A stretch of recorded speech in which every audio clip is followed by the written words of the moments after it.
महाराष्ट्र विधानसभा चुनाव के नतीजे सामने आने के करीब एक हफ्ते बाद भी मुख्यमंत्री के नाम को लेकर सस्पेंस बरकरार है। महाराष्ट्र का सीएम कौन होगा ये फिलहाल तय नहीं है, लेकिन बीजेपी का ही होगा ये लगभग तय माना जा रहा है। कार्यवाहक मुख्यमंत्री एकनाथ शिंदे इस वक्त अपने पैतृक गांव सतारा में है। आज शाम तक उनके मुंबई आने की संभावना है। बताया जा रहा है कि शिंदे मंत्री पद में वित्त और गृह मंत्रालय मांग रहे हैं। पिछली सरकार में गृह और वित्त दोनों मंत्रालय उप मुख्यमंत्री के पास थे। महाराष्ट्र में भले ही सीएम फेज तय न हुआ हो, लेकिन शपथ ग्रहण की तारीख और स्थान तय बताए जा रहे हैं। कहा जा रहा है कि 5 दिसंबर को दोपहर 1 बजे महाराष्ट्र के मुख्यमंत्री का शपथ ग्रहण होगा। ये समारोह मुंबई के आजाद मैदान में हो सकता है। नरेंद्र मोदी जी के नेतृत्व में महाराष्ट्र में महायुति को ऐतिहासिक विजय मिला है। आज तक सबसे बड़ा मैंडेट महाराष्ट्र में महायुति को मिला है और महायुति सरकार का शपथ ग्रहण समारोह माननीय पंतप्रधान नरेंद्र मोदी जी के उपस्थिति में मुंबई के आजाद मैदान पर 5 दिसंबर 2024 को 5 बजे होगा और जो महाराष्ट्र की जनता इस ऐतिहासिक शपथ ग्रहण समारोह का इंतजार कर रही थी, वो इंतजार अब खत्म हो गया। मैं महाराष्ट्र की जनता को बहुत बहुत शुभकामनाएं देता हूं। वहीं मुख्यमंत्री का नाम अब तक सामने नहीं आने पर शिवसेना उद्धव गुट ने बीजेपी पर हमला बोला है। 20 तारीख को चुनाव हुए थे, 23 तारीख को नतीजे आए थे। आज हम 30 तारीख को बात कर रहे हैं। करीब करीब 7 दिन बीत गए। एक बचपन से कहावत सुनी थी कि बीरबल की खिचड़ी हुआ करती थी जो कभी पकती नहीं थी। जब उस खिचड़ी के बारे में पूछा जाता था तो यही होता था कि खिचड़ी भी पक रही है। ये कौन सी खिचड़ी पक रही है जिससे महाराष्ट्र के 13 करोड़ जनता को नुकसान हो रहा है? आज राज्य में कोई सुशासन नाम की चीज नहीं है, कोई सरकार नहीं है। पूर्ण बहुमत मिला है आपको। क्या करना चाहते हैं आप? किसको मुख्यमंत्री बनाना चाहते हैं? मुख्यमंत्री महान नहीं होता, महान जनता होती है। आपको लगता है कि आपके पास मुख्यमंत्री बनाने के योग्य विधायक चुनकर नहीं आए हैं तो आप बताइए। लेकिन अगर योग्य विधायक चुनकर आए हैं, 132 अकेले बीजेपी के पास हैं, 41 अजीत दादा के पास हैं, 57 एकनाथ शिंदे के पास, फिर भी क्या रस्साकसी है? क्यों मुख्यमंत्री डिक्लेयर नहीं हो रहा? क्यों राज्य में पूर्ण शासन काम नहीं कर रहा? लोगों की सुख सुविधाओं का ख्याल कब रखा जाएगा? आज 7 दिन हो गए। अगर एक पूर्ण बहुमत की सरकार के पास मुख्यमंत्री तो छोड़िए, किस दिन कौन बनेगा ये अभी तक निर्णय नहीं है। और हम विपक्ष में होकर इनसे सवाल पूछे तो ये हम पर ही बरसे, तो ये तो अच्छी राजनीति नहीं है। हम नहीं समझ पा रहे हैं कि क्या इनकी प्लानिंग चल रही, क्या इनकी योजना चल रही है, क्या करना चाहते हैं। अरे राजस्थान में आपने मुख्यमंत्री डिक्लेयर कर दिया था, मध्य प्रदेश में आपने डिक्लेयर कर दिया था, छत्तीसगढ़ में कर दिया था, उड़ीसा में कर दिया था। केवल महाराष्ट्र के साथ ही सौतेला व्यवहार क्यों? क्या चाहते हैं आप कि जीवन भर मुख्यमंत्री न रहे महाराष्ट्र में, मनमानी चले? केंद्र शासन करना चाहते हैं, केंद्र शासित करना चाहते हैं हमारे महाराष्ट्र को? क्या करना चाहते हैं? खुलकर बताइए। जनता पूछ रही है, पत्रकार पूछ रहे हैं, साहित्यकार पूछ रहे हैं, तमाम संगठन के लोग पूछ रहे हैं, पर किसी के पास कोई जवाब नहीं है।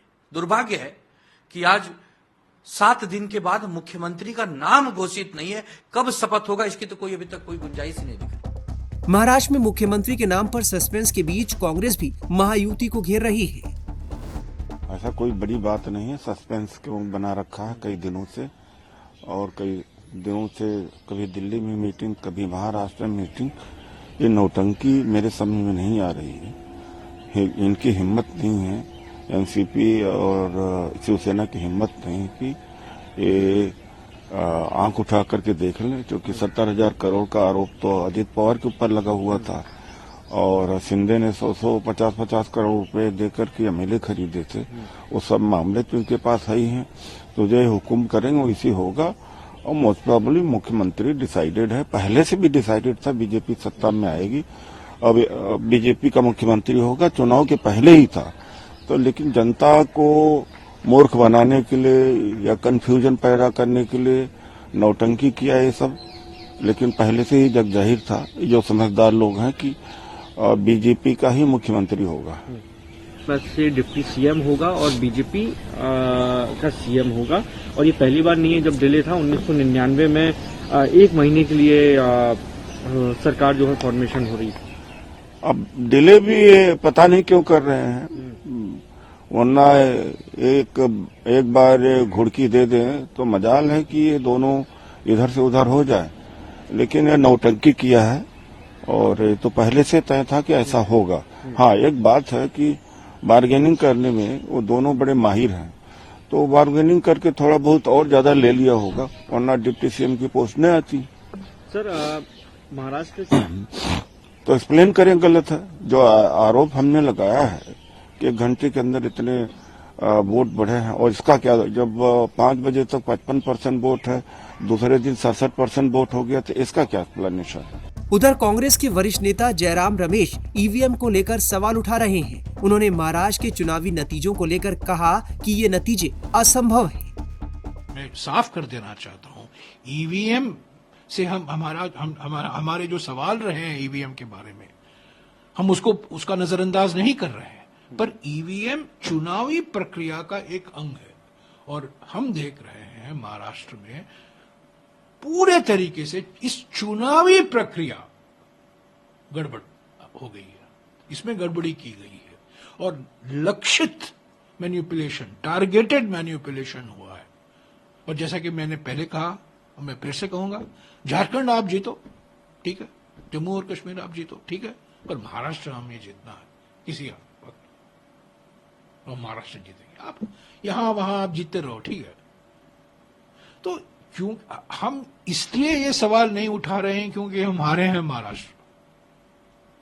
ये बिल्कुल असंभव है, ये नतीजा बिल्कुल असंभव है और इसको कोई समझ नहीं सकता। 1-2 कारण यहां वहां लोग लिखते रहते हैं, ये चुनाव के नतीजे के बाद इनको ज्ञान आता है, चुनाव के नतीजे के पहले ये ज्ञान नहीं था। सब लोग ज्ञानी बन गए चुनाव के नतीजे के बाद कि बीजेपी को इसलिए इतनी भारी बहुमत आई, स्ट्राइक रेट 90%, 95%, ये कभी हुआ है? अद्भुत है, चौंका देने वाली। तो इसलिए हमने चुनावी प्रक्रिया पर, ये कोई व्यक्तिगत आरोप हम नहीं लगा रहे, चुनावी प्रक्रिया पर हमने सवाल उठाया है और ये हमारे लोकतंत्र के लिए बड़ा खतरनाक है।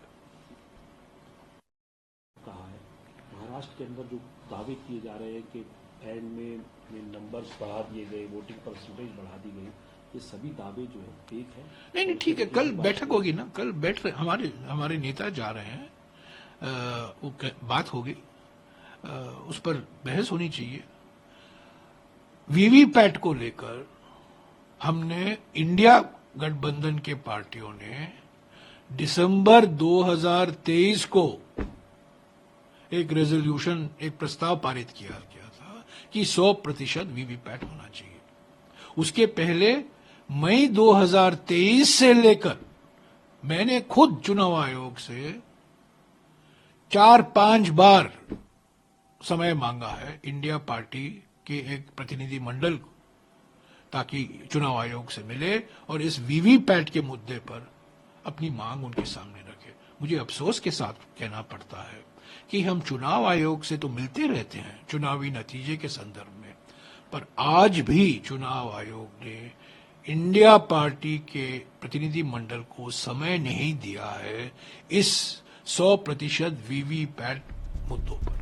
उधर महाराष्ट्र सरकार के गठन और कार्यवाहक सीएम शिंदे के अगले कदम पर सभी की निगाहें टिकी हैं। महाराष्ट्र के कार्यवाहक मुख्यमंत्री एकनाथ शिंदे पिछले 2 दिनों से बुखार और गले के संक्रमण से पीड़ित हैं। वो अपने पैतृक गांव सतारा में स्वास्थ्य लाभ ले रहे हैं। एकनाथ शिंदे शुक्रवार को अचानक अपने गांव पहुंच गए थे।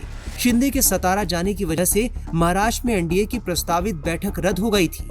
वहीं महायुति की ये बैठक आज देर रात मुंबई या कल यानी सोमवार को दिल्ली में हो सकती है। इसमें विभागों को लेकर चर्चा हो सकती है।